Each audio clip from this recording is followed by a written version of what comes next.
దేవుని పిల్లలారా, ఈ 3 రోజులు మీరు వినబోయే ఒక అద్భుతమైన సంగతి, మనిషిని వెంటాడుతున్న దేవుని ప్రేమ. మనిషిని వెంటాడుతున్న దేవుని ప్రేమ. దేవుని పిల్లలారా, దేవుడు అనగానే ఈరోజు లోకానికి అర్థమైంది కేవలం 3 అక్షరాలు.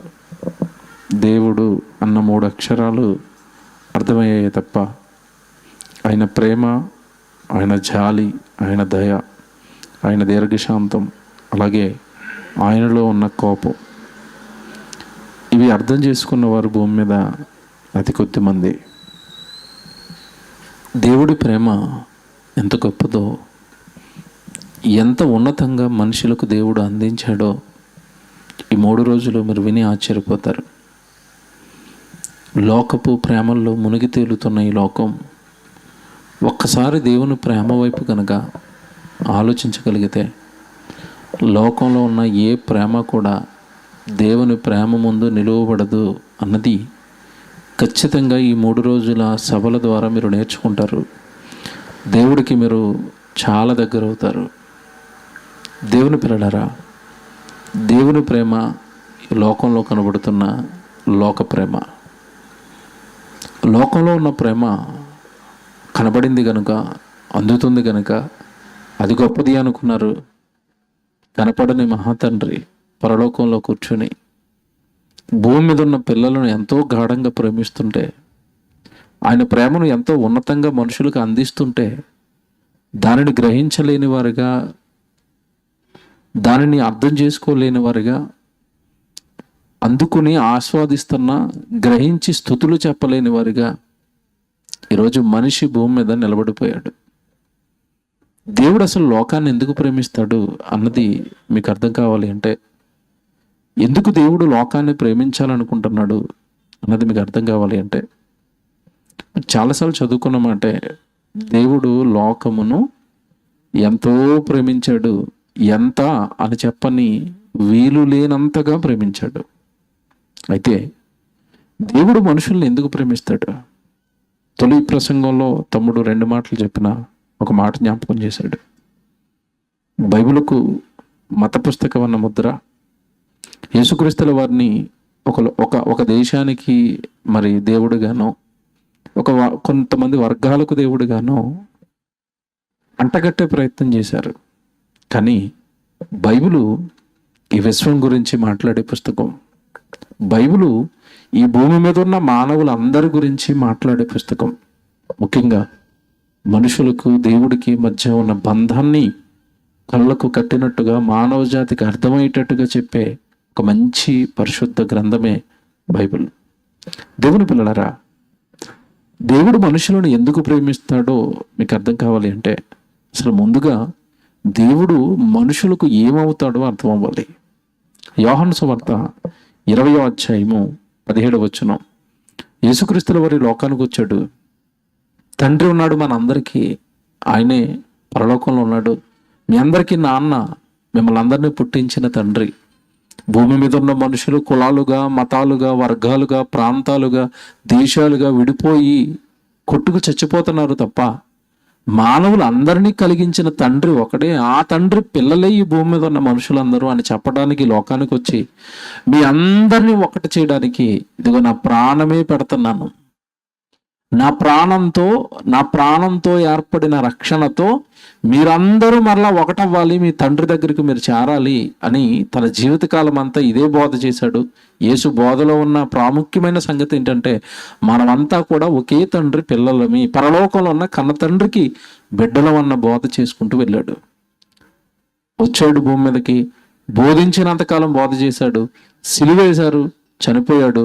చనిపోవటం ముగింపు కాదు, మనిషి మరలా బ్రతుకుతాడని నిరూపించడానికి సమాధిని బద్దలు కొట్టుకుని తిరిగి లేచాడు. తిరిగి లేచిన తర్వాత మరలా 40 దినాలు కనపడ్డాడు. కనబడిన సందర్భంలో ఇప్పుడు మీరు చదువుకుంటున్న మాట మాట్లాడుతున్నాడు. నేను వెళ్ళిపోతున్నాను, శాశ్వతంగా మరలా 2వ రాకడ జరిగేంత వరకు నేను మీ మధ్యలోంచి వెళుతున్నానని వెళ్ళే ముందు చెబుతున్న మాటది. ఏమండి, ఏమని చెబుతున్నాడు? బైబిల్ తీయండి, అందరూ రాసుకోండి. బైబిల్ చదువుతున్నప్పుడు కరెక్ట్గా మీ బైబిల్ అలా ఉంటుందో లేదో చూసుకోండి.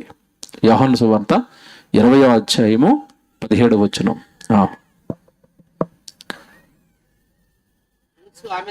యేసు ఆమెతో, నేను ఇంకను తండ్రి వద్దకు ఎక్కిపోలేదు కనుక నన్ను ముట్టుకొనవద్దు. అయితే నా సహోదరుల యొద్దకు వెళ్ళి, ఇక్కడ జాగ్రత్తగా వినండి, నా సహోదరుల యొద్దకు వెళ్ళి, నా సహోదరుల యొద్దకు వెళ్ళి. ఇంతకీ ఎవరా సహోదరులు? శిష్యులు. శిష్యులు అని పిలవటం లేదు. ఏమని పిలుస్తున్నాడు? నా సహోదరులు. నా వెనక ఇంతకాలం తిరిగిన పేతురు, యోహాను, ఆంద్రేయ, యాకోబు, వీళ్ళందరూ శిష్యులు అందరూ కూడా నా సహోదరులు, నా తమ్ముళ్ళు. వాళ్ళంతా నా సహోదరుల యొద్దకు వెళ్ళి, నా తండ్రియు మీ తండ్రియు, నా దేవుడును మీ దేవుడునైన వాని యొద్దకు ఎక్కిపోవచ్చున్నాను. చూసారా దేవుడిని ఎలా పరిచయం చేస్తున్నాడా? మీరు నా సహోదరుల యొద్దకు వెళ్ళి ఏం చెప్పాలి? నా తండ్రి మీ తండ్రి, నా దేవుడు మీ దేవుడు. ఇప్పుడు పరలోకంలో ఉన్న కన తండ్రి మనకేమవుతాడట? తండ్రి అవుతాడట. యేసుకు మనం ఏమవుతామట? సహోదరులమట. యేసుక్రీస్తుల వారు ఆ పరలోకంలో ఉన్న కన్న తండ్రికి జ్యేష్ఠ కుమారుడు. ఇది బైబిల్. బైబిల్లో మనకి దేవుడు నేర్పించిన వాస్తవాలు. అంటే పరలోకంలో ఉన్న కన్న తండ్రి పిల్లలు ఈ లోకానికి వచ్చిన తర్వాత, ఈ లోకాన్ని దేవుడు ప్రేమిస్తే ఆ ప్రేమను మర్చిపోతే, ఆ ప్రేమ ఏంటో చెప్పటానికి, ఆ ప్రేమ ఏంటో తిరిగి మరలా ఈ లోకానికి చూపించటానికి తన జ్యేష్ఠ కుమారుడైన యేసుక్రీస్తుల వారిని ఈ లోకానికి తండ్రి దేవుడు పంపించాడు. అందుకే అంటున్నాడు అక్కడ, సౌండ్ పెంచండి. నేను వాయిస్ ఏం పెంచుతాను? పోతుంది నా గొంతు. సౌండ్ పెంచండి బాబు. వినబడుతుందండి? వినబడుతుందా? వెనక్కి మానిటర్ పెరిగింది ఇక్కడ. వెనక్కి వినబడుతుందండి? రైట్, వినబడుతుందట. చాలు, జాగ్రత్తగా ఆలకించండి. యేసుక్రీస్తుల వారు అంటున్నారు, నా తండ్రి అన్నాడు. నా తండ్రి, నా తండ్రి మీ తండ్రి, నా దేవుడు మీ దేవుడు. ఆయన యొద్దకు నేను వెళుతున్నాను. ఆయన పరలోకంలో ఉన్నాడు. జాగ్రత్తగా వినండి.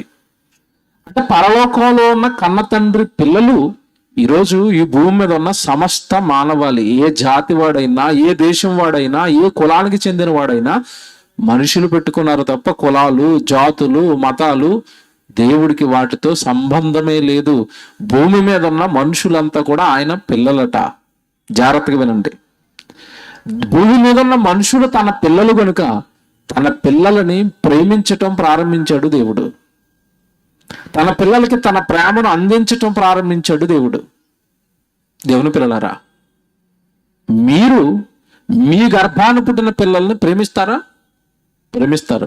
ఎలా ప్రేమిస్తారు? మీరు మీరు మీరు ఒక్కసారి జ్ఞాపకం చేసుకోనండి. మీ పిల్లల్ని మీరు ఎలా ప్రేమిస్తారు? ఎంతగా ప్రేమిస్తారు? ఒకప్పుడు అండి, ఇప్పుడు పరిస్థితులన్నీ బాగుండి అందరికీ 3 పూట్ల కాస్త అన్నం దొరుకుతుంది. కానీ మన తండ్రి మన తాతల కాలానికి వెళ్ళిపోయేసరికి అండి సరైన భోజనం దొరికేది కాదు. ఒకప్పుడు మీకు తెలియదు కాదు. మనం కొంచెం వెనక్కి వెళితే మన నాన్నల కాలానికి భోజనం దొరకని రోజులు ఉన్నాయి. మీకు తెలుసో లేదో నాకు తెలుసు. అవి ఒక పూట అన్నం తినండి, రాత్రిపూట అన్నం తినడానికి డబ్బులు లేనప్పుడు ఉప్మా చేసి ఉప్మా పెట్టి నన్ను పడుకోబెట్టిన రోజులు. ఆ ఉప్మా నేను తినేంత వరకు, నా ఆకలి తీరింది అనేంత వరకు వాళ్ళు తినేవారు కదండి. నేను ఎంత తింటానో అంత తినేసిన తర్వాత మిగిలింది వాళ్ళిద్దరు తిని పడుకునేవారు. అంటే తల్లి కానీ తండ్రి కానివ్వండి, పేదరికంలో ఉన్న తల్లిదండ్రుల కుటుంబాల నుంచి వచ్చిన వాళ్ళకి నేను చెప్పేది అర్థమవుతుంది. ముందు వాళ్ళు తినరు. ఎవరు తింటారు? బిడ్డలకు పెడతారు. వాళ్ళు కడుపు నిండిన తర్వాత చాలా అన్న తర్వాత అండి వాళ్ళు పడుకున్న తర్వాత మిగిలింది వీళ్ళు తింటారు. ఒకప్పుడు పెద్ద పెద్ద కుటుంబాల్లో నుండి పిల్లలందరూ ఒక 4-5 పిల్లలు ఉంటే అన్నం పెడతాను అమ్మ, వండిన కూర వండిన అన్నం వాళ్ళకి సరిపోతే మిగిలిపోయిన అన్నంలో నీళ్లు పోసుకొనో గంజి పోసుకొనో తిని ఆవిడ పడుకున్న రోజులు మీలో చాలా మందికి తెలుసు. తల్లి అలా పెంచింది. కారణం, నేను ఆకలితోనైనా ఉంటాను కానీ ఎవరితో ఉండకూడదు? పిల్లల ఆకలితో ఉండకూడదు. ఎక్కడొచ్చింది మీలోకి ప్రేమ? ఇంత ప్రేమ నీ కొడుకు మీద ఎందుకు పుట్టింది? ఇంత ప్రేమ నీ కూతురు మీద ఎందుకు పుట్టింది? ఎక్కడిది ప్రేమ? ఎవరికి తెలియని రహస్యాలన్నీ ఈరోజు బయటకు వస్తాయి. బైబిల్ అనగానే ఏమనుకున్నారంటే నేను మత పుస్తకం అనుకున్నారంటే కాదండి. మనుషుల యొక్క బ్రతుకు గురించి పూర్తిగా వివరంగా చెప్పగలిగిన మంచి ఏకైక గ్రంథం, దైవ గ్రంథం బైబిలు. ఎలా వచ్చాయి మనలోకి ప్రేమలు తెలీదు. మనం మన పిల్లల్ని ఎందుకు ప్రేమిస్తున్నాం తెలీదు. మీరు మీ పిల్లల్నే ప్రేమిస్తారు. మీ పిల్లలను ప్రేమించినంతగా పక్క పిల్లల్ని ప్రేమిస్తారా? బాగా ఆలోచించండి. మీ ఓడు వస్తువు పగలగొట్టేశాడు అనుకోండి, పోలేరా అంటారు. పక్కోటి పిల్లలు వస్తువులు పగలగొట్టేశారు అనుకోండి, వాళ్ళ పిల్లలంతా చెడ్డ పిల్లలు ఎక్కడా లేరండి, అల్లరండి బాబు అంటారు. మీ ఓడు చేస్తే ముద్ద, పక్కోళ్ళు చేస్తే అల్లరా. అంటే స్పెషల్ ఎఫెక్షన్ ఏదో ఉంది నీ పిల్లల మీద. నీకు ఎక్కడి నుంచి వచ్చింది ఇది తెలియదు. నీకు చెప్తాను ఈరోజు ఇవన్నీ. దేవుడి ప్రేమ, జాగ్రత్తగా వినండి, మనిషిని వెంటాడుతున్న దేవుని ప్రేమ. ఆ దేవుడి ప్రేమ ఏ ఏ రూపాలలో ఏ విధంగా నీకు అందుతుందో, ఎలా అందుతున్న ప్రేమను మనం ఎంతకాలం గ్రహించలేకపోయామో ఈరోజు మీకు అర్థమవుతుంది. ఇప్పటి నుంచండి ప్రసంగం మీకు కరెక్ట్గా బాగా మీకు దేవుడి ప్రేమ అర్థమైతే, దేవుడిని తప్పండి ఈ లోకంలో ఉన్న దేనిని మీరు ప్రేమించటానికి అసలు ఇష్టపడరు. దేవుడు అర్థమైతే, నేను చెప్పబోయే మాటలు వెనకాలన్న దేవుడి ప్రేమ మీకు అర్థమైతే, దేవుని తప్పండి ఎవరిని ప్రేమించాలనుకోరండి. దేవుని పిల్లలరా, ఈరోజు లోకంలో మాయ ప్రేమలు ఉన్నాయి. మీకు తెలియదు కదండి, ఇందాక ఒక వార్త వచ్చింది. మా హైదరాబాద్లో బోరబండ అని ఒక ప్రాంతం ఉంటుందండి. బోరబండలో ప్రేమించాడట ప్రేమికుడు. ఏదో పేరు చెప్తున్నారు, రమేష్ అనేదో పేరు ఉందండి. ప్రేమించాడట. ఆ ప్రేమకు ఆవిడ ఒప్పుకోవటం లేదట. వెంటనే కొడవలు పట్టుకెళ్ళి ఇలా గొంతు కోసేసాడు. రక్తం కారుతుంది. ఆటోలో ఎక్కించారు, తీసుకెళ్తున్నారు. ఆ వచ్చిరా అనే మాటలతో, ఎవరమ్మా నిన్ను ఇలా కోసేశారంటే, నా లవర్, నా ప్రేమికుడు అంటుంది. ప్రేమికుడు గొంతు కోస్తాడా? ప్రేమికుడు యాసిడ్ పోస్తాడా? ప్రేమికుడు కిరోసిన్ పోసి తగలబెట్టేస్తాడా? ప్రేమికుడు కత్తులతో నరుగుతాడా? ఇది ప్రేమ అంటారా, మాయా, నాటకం అంటారా? మీరు చెప్పండి. ప్రేమ అండి అది. ప్రేమించినప్పుడు అండి మన పిల్లల్ని ప్రేమిస్తామండి, మాట వినకపోతే మనం గొంతు కోసేస్తామా? వాడు ఎంత చెడ్డవాడైనా ప్రేమిస్తాం కదండి. అది కదండి ఒరిజినల్ ప్యూర్ ప్రేమ అంటే. ఏమంటే ఈరోజు యువకుల మధ్యలో పుట్టింది ప్రేమ అన్న భ్రమలో బ్రతుకుతున్నారు. అది కేవలం ఆకర్షణ. శరీరంలో వచ్చిన హార్మోన్స్ ప్రభావం వలన మనుషులలో కలిగిన ఆకర్షణకు ప్రేమ అన్న పేరు పెట్టుకునండి జీవితాలను నాశనం చేసుకుని పొడుచుకుంటుంది ఈరోజు యువత. అర్థం కాలేదు. ఏమంటే ప్రేమికుడు ప్రేయసి నిన్ను ప్రేమిస్తున్నాను అనడానికి ఏం పట్టుకుని వస్తాడు చెప్పండి? రోజా పువ్వు పట్టుకుని వచ్చాడు. ఎర్రటి రోజా పువ్వు పట్టుకొచ్చి ఐ లవ్ యూ అంటున్నాడు. పువ్వు ఇచ్చినందుకు ఈవిడ అనుకుంటుంది, అబ్బబ్బబ్బబ్బబ్బా, నా లవర్ అంత సూపర్ లవర్ లేడండి, నాకు గులాబ్ పువ్వు పట్టుకుని వచ్చి ఐ లవ్ యూ చెప్పాడు. నేను అడుగుతున్నది ఏంటంటే, నీ లవర్ తెచ్చిన గులాబ్ పువ్వు ఎక్కడది? మీ లవర్ చేశాడా? దేవుడు వేస్తే తెంపుకుని తెచ్చాడా? ఆయన వేశాడు, ఈయన కోసాడు. కోసిన ఆయన్ని ప్రేమికుడు అన్నప్పుడు చేసి నీకు ఇచ్చిన ఆయన ఏమనాలి? నీకు ఒకటి తెచ్చాడేమో, నీ ఇంటి ముందున్న చెట్టుకు ఎన్ని వందల పువ్వులు కాస్తాయి, ఎన్ని రంగుల పువ్వులు కాసాయి. ఎక్కడివి ఇవన్నీ? ఎవరు చేశారు ఇవన్నీ? అర్థం కాలేదండి. పరలోకంలో ఉన్న కన్న తండ్రి భూమి మీద ఉన్న మనుషులు తన పిల్లలు అని ప్రేమించి ఈ భూమి మీద ఉన్న మనుషులకు చేస్తున్నదంతా కూడా పరలోకంలో ఉన్న కన్న తండ్రి ప్రేమ. మీకు ఒక మాట బైబిల్లో చదివిస్తాను. ఏమన్నా ఈరోజు భార్య భర్తల మధ్యలో పుట్టిన ప్రేమ తెలుసు, వివాహం అయిన తర్వాత ప్రేమ కలిగింది వాళ్ళ మధ్యలో. అలాగే వాళ్ళకు ఒక సంవత్సరం తర్వాత బిడ్డ పుట్టాడు, తల్లిదండ్రుల మధ్యలో పుట్టిన ప్రేమ తెలుసు. అన్నదమ్ముల మధ్యలో ఉండే రక్త బంధం అనండి, అక్కచెల్లెల మధ్యలో ఉండే రక్త బంధం అనండి, ఈ ప్రేమలనండి, ఇవన్నీ కూడా భూమి మీదకి వచ్చిన తర్వాత మనకు కొద్ది కాలం తర్వాత ప్రారంభమయ్యాయి. మీరు ఈ లోకానికి వచ్చిన తర్వాత మీ అమ్మనాళ్ళు మిమ్మల్ని ప్రేమించడం ప్రారంభించారు. మీ ప్రేమలు, మీకు తెలిసిన ప్రేమల గురించి మాట్లాడుతున్నాను. ఈ ప్రేమలన్నీ కూడానండి ఏమంటే ఈ జీవితం భూమి మీద స్టార్ట్ అయిన తర్వాత మీకు పుట్టిన ప్రేమలు, మీకు దక్కిన ప్రేమలు ఇవి. Very good. ఇప్పుడు మీరు ఏవైతే తల్లిదండ్రుల మధ్యలో ఉండే పుట్టే ప్రేమ అంటున్నారో, భార్య భర్తల మధ్యలో ఉండే ప్రేమ అంటున్నారో, పిల్లల మధ్యలో ఉండే ప్రేమ అంటున్నారో, ఇది శాశ్వతంగా ఉంటుందా, మధ్యలో కట్ అయిపోతుందా? మీరు ఆలోచించి ఆన్సర్ చెప్పండి. ఉంటుందండి. భార్య భర్తల మధ్యలో ఉండే ప్రేమ ఎప్పటి వరకు కొనసాగుతుంది మీరు చెప్పండి? ఎప్పటి వరకు? భార్య చనిపోయింది అనుకోండి, 20 రోజులకే ఇంకో పెళ్లి చేసుకుంటాడు ఈయన. ఆవిడ బ్రతుకున్నంత కాలం నువ్వే నా దేవత, నువ్వు లేకపోతే నా జీవితం లేదంటాడు. చనిపోయినా ఏమంటే నెలకి పెళ్లి చేసుకునే వాళ్ళు లేరా? 6 నెలలకు పెళ్లి చేసుకునే వాళ్ళు లేరా? అంటే భార్య కానీ భర్త కానీ ఇద్దరిలో ఎవరో ఒకరు ఈ లోకాన్ని విడిచి వెళ్ళిన తర్వాత వాళ్ళ మధ్యలో ఉండే ప్రేమ ఏమైంది? కట్ అయిపోయింది. తల్లిదండ్రులు పిల్లల మధ్యలో ఉండే ప్రేమ మీకు తెలియదు కాదు. పెళ్ళైన ఏమండి నెలకే ఏమంటున్నారో తెలుసా? మేము మీతో కలిసి ఉండలేం, వేరు కాపురం పెట్టేస్తాం, వెళ్ళిపోతున్నారు. ఏమంటే ఈ ప్రేమలన్నీ కూడా మధ్యలో కట్ అయిపోతాయి. తల్లిదండ్రులు పిల్లల మధ్యలో ఉండే ప్రేమ. ఏమంటే తల్లి కానీ తండ్రి కానీ మరణించాడు అనుకోండి, వాళ్ళ దగ్గర నుంచి నాకు అందవలసిన ప్రేమ ఆగిపోయింది. నాకు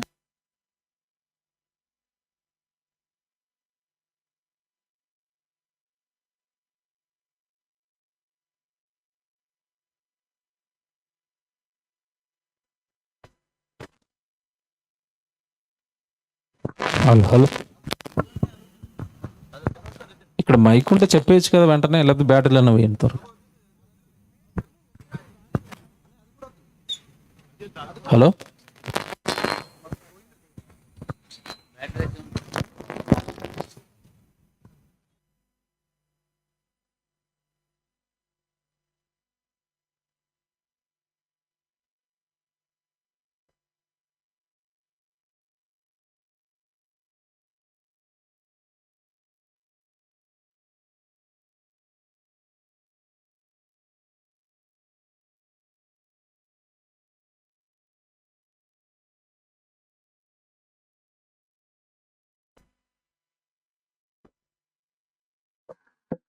హలో, ఓకే.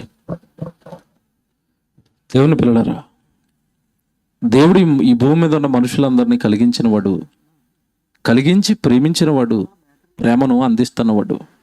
ఎప్పటి నుంచి ప్రేమిస్తున్నాడు, ఎప్పటి నుంచి బంధం ఉంది అని మీరు ఆలోచిస్తేనండి, ఈ జగత్తు పునాది వేయబడక ముందు నుంచే ఈ మనుషులను దేవుడు ప్రేమిస్తున్నాడు. జాగ్రత్తగా వినండి. అలాగే దేవుడి ప్రేమ గురించి బైబిల్లో ఒక మాట ఉంటుంది, ఆయన శాశ్వతమైన ప్రేమతో నిన్ను ప్రేమిస్తున్నాడు. అంటే తల్లిదండ్రుల ప్రేమో, పిల్లల ప్రేమో, భార్య భర్తల మధ్యలో పుట్టే ప్రేమో, యవనస్తుల మధ్యలో పుట్టే ప్రేమో మధ్యలో ఆగిపోయే అవకాశం ఉందేమో, కానీ దేవుడి ప్రేమ ఆగిపోయే అవకాశం లేదు. శాశ్వతమైన ప్రేమతో ప్రేమిస్తాడట. ఏమండి, ఈ మాటలు ఇంతకాలం మనం బైబిల్లో చదివాం, కానీ శాశ్వతంగా దేవుడు ఎలా ప్రేమించగలుగుతాడో మనిషిని ఒక్క రోజులో మీకు అర్థం కాదు. కానీ ఈ 3 రోజుల సభలకు రండి, చివరి దినానికి ఆ విషయం మీకు అర్థమవుతుంది. నిజమేనండి, ఆయన ప్రేమ శాశ్వతమైనది. ఆయన ప్రేమకు అవధులు లేవు, ఆయన ప్రేమకు ఎల్లలు లేవు. ఆయన ప్రేమ ఒక చోట ఆగిపోయేది కాదు. భార్య చనిపోగానే ప్రేమ ఆగిపోయింది, భర్త చనిపోగానే ప్రేమ ఆగిపోయింది, పిల్లలు దూరం అవ్వగానే లేదా పిల్లలు చనిపోగానో ప్రేమ ఆగిపోయింది. అలా ఆగేది కాదు దేవుడి ప్రేమ. వెంటాడుతుంది మనిషిని వెంటాడుతున్న దేవుని ప్రేమ అని ఎందుకు పెట్టామంటే, ఎంత బాగా మనిషిని దేవుడి ప్రేమ వెంటాడుతుందో ఈ 3 రోజులు మీరు జాగ్రత్తగా ఆయన గుణగణాలు ఆలోచిస్తే మీకు అర్థమవుతుంది. దేవుని పిల్లలారా, ఎప్పటి నుంచి ప్రేమించాడు దేవుడు అంటే, ఒకసారి బైబిల్ తీయండి. ఎఫెసీయులకు రాసిన పత్రిక 1వ అధ్యాయము 4-6 వచనాలు మీరు బైబిల్లో చదవగలిగితేనండి. ఎఫెసీయులకు రాసిన పత్రిక 1వ అధ్యాయము 4-6 వచనాలు మీరు చూడండి బైబిల్లో. ఎట్లనగా తన ప్రియుని యందు తాను ఉచితముగా మనకనుగ్రహించిన తన కృపామహిమకు కీర్తి కలుగునట్లు తన చిత్త ప్రకారమైన దయా సంకల్పము చొప్పున యేసుక్రీస్తు ద్వారా తనకు కుమారులుగా స్వీకరించుటకై, ఏమంటే ఇక్కడి నుంచి జాగ్రత్తగా చదవండి, అది మనలను అన్నాడు. భూమి మీద ఉన్న మనుషులు అందరి గురించి మాట్లాడుతున్నాడు. మనలను ముందుగా తన కోసము నిర్ణయించుకొని మనము తన ఎదుట పరిశుద్ధులమును నిర్దోషులమునై ఉండవలెనని జగత్తు పునాది వేయబడక మునుపే, ఆ పదం చూడండి అక్కడ ఎలా ఉందో, ఈ జగత్తు, ఈ సృష్టిని దేవుడు కట్టక మునుపే, ఈ సృష్టిని దేవుడు చెయ్యక మునుపే, జగత్తు పునాది వేయబడక మునుపే ప్రేమ చేత, ఆ పదం చూడండి, ప్రేమ చేత ఆయన క్రీస్తులో మనలను ఏర్పరుచుకున్నాడు. ఎందుకు ఏర్పాటు చేసుకున్నాడట? ఎందుకు మీకు ఈ జీవితాన్ని ఇచ్చాడట? ప్రేమించాడు. పిల్లలుగా మీరు కావాలని కోరుకున్నాడు.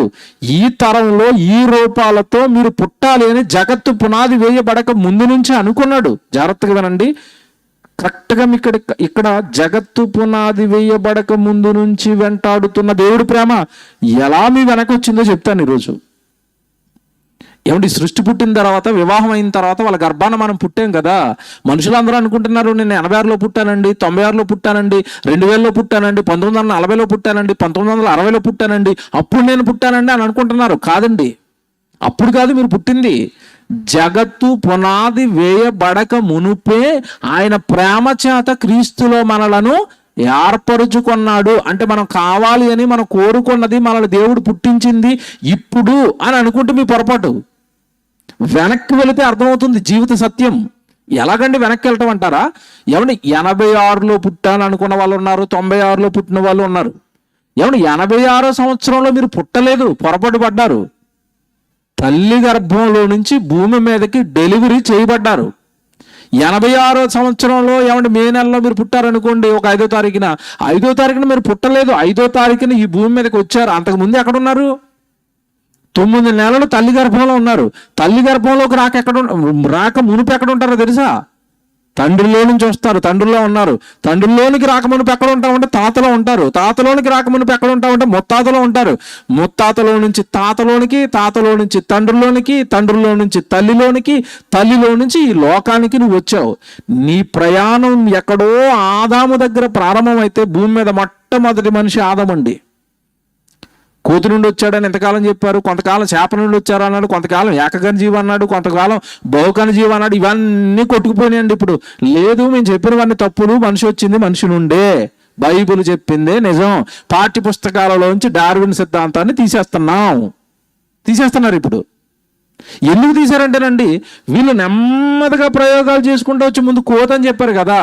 కోతి దగ్గరకు వచ్చిన మనుషులు మొన్న ఎక్కడ ఆగిపోయారంటే, లేదండి మనుషులందరిలో మైటోకాండ్రియా డిఎన్ఏ ఉంటుంది, ఆ డిఎన్ఏ తల్లిలో నుంచి వస్తుంది కనుక భూమి మీద ఉన్న మనుషులందరిలో ఉన్న మైటోకాండ్రియా డిఎన్ఏ ఒకటే ఉంది కనుక ఈ భూమి మీద ఉన్న మనుషులందరూ కూడా తల్లి నుంచి వచ్చారు, ఒక తల్లి నుంచి అని అందరూ ఏమండి శాస్త్ర ప్రపంచంలో ఉన్న వాళ్ళందరూ కూడానండి ఒక దగ్గరకు వచ్చి ఆగిపోయారు. ఈ మధ్యకాలంలో ఎక్కడ ఆగారు? తల్లి దగ్గర ఆగారు. తల్లి నుండి భూమి మీద ఉన్న మనుషులు అందరూ వచ్చారు అంటున్నారు. ఏమంటే మన బైబిల్ మనకు అది చెప్పిందా చెప్పలేదా? చెప్పిందా? జీవము కలిగిన ప్రతివానికి తల్లి హవ్వ కదా. అంటే వీళ్ళందరూ వచ్చి ఇప్పుడు ఎక్కడ ఆగారు? హవ్వ దగ్గర ఆగారు. ఏమంటే తల్లి నుంచి పిల్లలు రావాలంటే ఎవరు ఉండాలి? తండ్రి. అంటే హవ్వ దగ్గరికి వచ్చి ఆగిన ఈ శాస్త్ర ప్రపంచం ఎవరి దగ్గరికి రావాలంటే ఆదాము దగ్గరికి రావాలి. ఆదాము దగ్గరికి వచ్చిన ఈ శాస్త్ర ప్రపంచం తర్వాత ఎవరి దగ్గరికి రావాలి? ఆదామును హవ్వను చేసిన దేవుడి దగ్గరికి రావాలి. వాళ్ళు ఎంత దూరంలో ఉండిపోయారో మనం ఎంత దగ్గర అయిపోయాం చూడండి. ముందుగా అడ్వాన్స్డ్గా ముందుగా లేవు మన శాస్త్ర ప్రపంచం కంటే. ఎంత గొప్పదండి బైబిల్, ఎంత వివరణ ఇచ్చిందండి మానవ జాతి గురించి బైబిల్. ఇదిగో భూమి మీదకు పుట్టిన మనుషులందరూ కూడా జగత్తు పునాది వేయబడక మునుపు నేను కావాలని కోరుకున్న వాళ్ళు, అలా కోరుకున్న వాళ్ళందరి కోసం ఈ జగత్తును కట్టాను. ఈ జగత్తులో మొట్టమొదటి మనిషి అయిన ఆదామును పెట్టాను. ఆదాములో నుండి అవ్వను చేసి అవ్వకు వీళ్ళిద్దరికి వివాహం చేసి మొట్టమొదటి కుమారుడైన కయ్యను, తర్వాత హేబేలు, షేతు, ఎనూషు, మహలేలు, అలా ఈ భూమి మీద ఉన్న మనుషులందరినీ కూడా విస్తరింపజేశాను. ఈ భూమి మీద ఉన్న తల్లిదండ్రులందరికీ కూడా శరీర సంబంధమైన తల్లిదండ్రులు ఆదాము, అవ్వ. ఆ జాతి నుంచి వచ్చిన వాళ్ళే ఈ భూమి మీద ఉన్న మనుషులంతా. Very good. ఏమన్నా ఇందులో ప్రేమ చేత ఆయన క్రీస్తులో మనలను ఏర్పరచుకొనెను అంటే మన జన్మే దేవుడి ప్రేమలో నుండి పుట్టిందా అంటే అవునండి. అందుకేనండి దేవుడు లోకాన్ని ప్రేమిస్తున్నాడు అంటే మనల్ని ప్రేమిస్తున్నాడు అని అర్థం. మీరంటే బాగా ఇష్టమని అర్థం దేవుడికి. భూమి మీదకి మనుషులు రాకమునిపోయారండి ఎంత అందమైన విశ్వాన్ని కట్టాడో తెలుసండి. ఒక మాట బైబిల్లో ఉంటుందండి, మనుషుల కోసం దేవుడు ఎంత కష్టపడ్డాడో చెబుతూ ఒక మాట ప్రయోగించాడు బైబిల్లో. ఒకసారి మీరు చూడండి, కీర్తనల గ్రంథం 40వ అధ్యాయము 5వ వచనం చూడండి. కీర్తనల గ్రంథం 40వ అధ్యాయము 5వ వచనం చూడండి. కీర్తనల గ్రంథం 40వ అధ్యాయము ఏమంటే 5వ వచనం. యెహోవా నా దేవా అది చూడండి, నీవు మా ఎడల జరిగించిన ఆశ్చర్యక్రియలను, మా ఎడల నీకున్న తలంపులను బహువిస్తారం అన్నాడు. జాగ్రత్తగా వినండి. దేవా నీవు మా ఎడల జరిగించిన ఆశ్చర్యక్రియలు అన్నాడు. ఏంటండి అవి? ఏం చేశాడు ఆశ్చర్యక్రియలు అంటారా? మీరు జాగ్రత్తగా వినండి. మనుషులు కావాలి, నాకు పిల్లలు కావాలని జగత్తుకు ముందు అనుకున్నాడట. ఈ జగత్తును కొన్ని కోట్ల సంవత్సరాలు నిర్మించిన దేవుడండి. ఈ జగత్తులోనికి మనుషులు పెట్టిన దేవుడు ఎంత అందంగా ఈ సృష్టిని కట్టాడో మీరు ఆలోచించండి, ఆశ్చర్యపోతారు. ఇప్పుడు మనం భూమి మీదకి వస్తామని తెలుసు, దేవుడికి వస్తామని తెలిసి, మన కళ్ళు ఈ లోకాన్ని చూస్తాయని తెలిసి ఎంత అందమైన లోకాన్ని కట్టాడండి. ఏమంటే అప్పుడప్పుడు మనం టూరిజం ప్లేసులకి వెళ్ళినప్పుడు అండి, ఈ ప్రకృతి ఎంత అందంగా కనపడుతుందండి. కాశ్మీర్ వెళ్తే కాశ్మీర్ ఎలా ఉంటుంది? మంచు కొండలు, సెలయేర్లు, నిజంగా ఎంత అందంగా, ఎంత గ్రీనిష్గా ఉంటుందండి అది. మీరు అలాగే ఇక్కడ మీకు శ్రీకాకుళం దగ్గర లంబసింగి అని ఒక ప్రాంతం ఉంటుందండి. దాన్ని చిన్న కాశ్మీర్ అంటారు. శీతాకాలంలో వెళితేనండి అక్కడ -1, -2 డిగ్రీల సెంటిగ్రేడ్కి వచ్చేస్తుంది. అంటే అది కాశ్మీర్ ఎలా ఉంటుందో సేమ్ అలాగే ఉంటుంది. ఇక్కడ శ్రీకాకుళం పక్కన లంబసింగి అని ఒక ప్రాంతం ఉంటుంది. అసలు వైజాగ్ దగ్గర అండి. ఆ ప్రాంతానికి మీరు వెళ్ళినప్పుడు అండి అసలు దాని అందం మీరు చూస్తేనండి ఆశ్చర్యపోతారండి. ఏంటంటే అందం ఏంటండి? ఆ ప్రదేశాలు, ఆ సెలయేర్లు, ఆ కొండలు, అక్కడ ఉండాలి అడవులు, జంతువులు. ఎవరు చేశారు ఇదంతా? ఒకసారి మీరు సముద్రాన్ని చూడండి, సముద్రంలో ఉన్న జీవులను చూడండి, సముద్రంలో పెరుగుతున్న జంతువులను చూడండి. ఆ చేపలేంటి, ఆ రంగులేంటి, ఎవడు నిజంగా రకరకాల పురుగులేంటి, ఎవరు చేశారు ఇదంతా అంటేనండి పరలోకంలో ఉన్న దేవుడు చేశాడట. ఆయన చేసిన దేన్నైనా మనిషి చేయగలడండి. చేప చేశాడండి దేవుడు. మనుషులను చేపలు చేయమనండి, చెయ్యరు. వెళ్ళు చెరువులు తవ్వుకుని అందులోనే ఆటలను పెంచుకుంటారు. మళ్ళీ అక్కడ సముద్రంలోనేమో మంచి ఫుడ్ తిని పెరుగుతాయి. ఇతను మాత్రం ఏమేస్తాడో తెలుసండి? చెరువులో పెంచిన చేపలకి ఏమేస్తాడు? చికెన్ కట్ చేసినప్పుడు మిగిలిపోయిన చెత్త అంతా నీ బ్యాగులో నింపుకెళ్ళి ఆ చెత్త వేసి చేపలకి వేస్తాడు. అవి తినేసి ఎంత లావు అయిపోతాయి. మనం అనుకున్న 4 కేజీలు చేపని, లోపలంతా చెత్తే. అది తింటే రోగాలు. సముద్రంలో చేప తినండి, ఏదైనా రోగం వస్తుందా? గోదావరిలో చేప తినండి, ఏదైనా రోగం వస్తుందా? దేవుడు నాటుకోడిని వేసాడు, మంచి కోడి. అది మన ఇంటి ముందు తిరుగుతుంది, పెరుగుతుంది. నాటుకోడి తింటే ఎలాగుంటుందండి? ఫారం కూడా తినండి, ఎలాగుంది? ఈ దేవుడు చేసింది డూప్లికేట్. దానికి డూప్లికేట్ ఇది తయారు చేశాడు. ఇది కంపు, దరిద్రం. ఒంటి నిండా రోగాలే ఈ బాయిలర్ మాంసం తింటే. దేవుడు చేసిన నాటుకోడి ఎలా ఉంది? దేవుడు చేసిన ఆవు ఎలా ఉంది? దేవుడు చేసిన మేక ఎలా ఉంది? దేవుడు చేసిన చేపలు ఎలా ఉన్నాయి? ఇవన్నీ మనుషులకు దేవుడు పెట్టుకున్న తిండండి. నీవు మా ఎడల జరిగించిన ఆశ్చర్యక్రియలు అంటే ఈ లోకానికి మనుషులు రాకమునుపే మనుషుల కోసం అండి అందమైన ప్రకృతిని కలిగించి పెట్టాడు దేవుడు. మీకు ఒక సంగతి చెప్తాను, ఇప్పుడు ఆశ్చర్యపోతారు. మామిడి పళ్ళు కాలం కదండి ఇది. మామిడి పళ్ళు తెలుసు కదా మనకి. ఇది మామిడి పళ్ళు కాలం. ప్రస్తుతం ఈ కాలంలో దొరికితే మళ్ళా రావు సంవత్సరం వరకు. మామిడి పళ్ళులో ఎన్ని రకాలు ఉన్నాయనుకుంటున్నారు మీరు? మీకు తెలిసిన రకాలు చెప్పండి. మీరు ఎన్ని ఉంటాయి అనుకుంటున్నారు? మీకు ఏం తెలుసు అంటే బంగినపల్లి మామిడి పండు, కలెక్టర్ మామిడి పండు, రసాలు, ఆ తర్వాత ఏదో పునస్కాయ ఏదో అంటారండి. మీరు గట్టిగా చెప్పగలిగితే ఒక 4 రకాలు 5 రకాలు చెప్తారు అంతే. మామిడి పళ్ళు రకాలు. అందులో మామిడి పళ్ళల్లో మళ్ళీ రకాలు. ఒక మామిడి పండు వేసి వదలలేదు దేవుడు. మామిడి పళ్ళలో రకాలు పెట్టాడు. ఎన్ని రకాలు ఉన్నాయని మీరు అడిగితే ఎన్ని ఉన్నాయో తెలుసండి? మామిడి పళ్ళలో 1500 రకాల మామిడి పళ్ళు ఉన్నాయి. వెతికితే అసలు మీరు ఆశ్చర్యపోతారండి. మనం తినే మామిడి పళ్ళు అట 1500 రకాల మామిడి పళ్ళు ఉన్నాయి.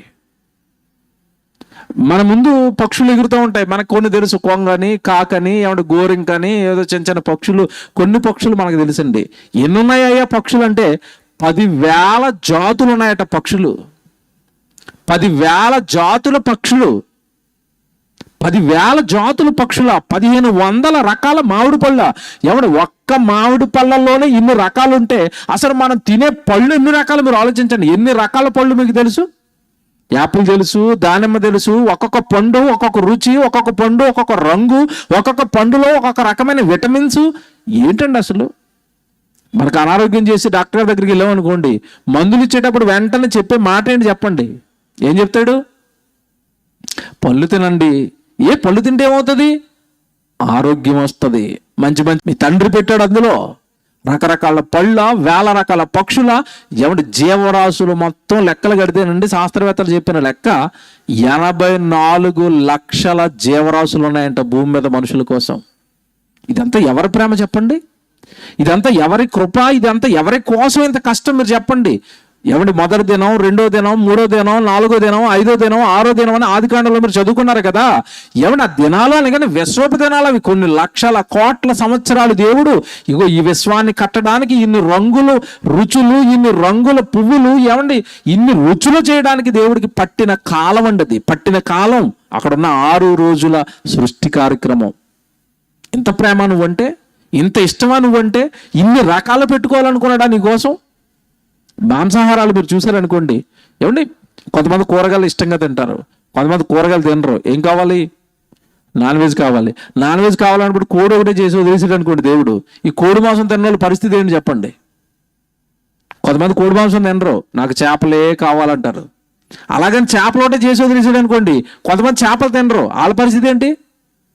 చేపలు తినకపోతే రొయ్యలు తిన్నాయన, రొయ్యలు తినకపోతే పీతలు తిన్నాయన, కోడి మాంసం వదకపోతే మేక మాంసం తిన్నాయన, పక్షిని తిన్నాయన. ఏంటండి ఇదంతా?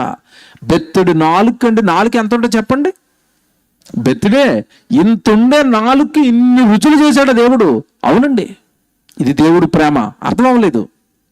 ఎవడో మనం ఇల్లు కట్టుకుంటాం, జాగ్రత్తగా ఇవ్వరండి. మీరు ఇల్లు కట్టుకునేటప్పుడు అండి మేస్తున్న అడగండి, మీరు ఇల్లు హైట్ ఎంత పెడతారు?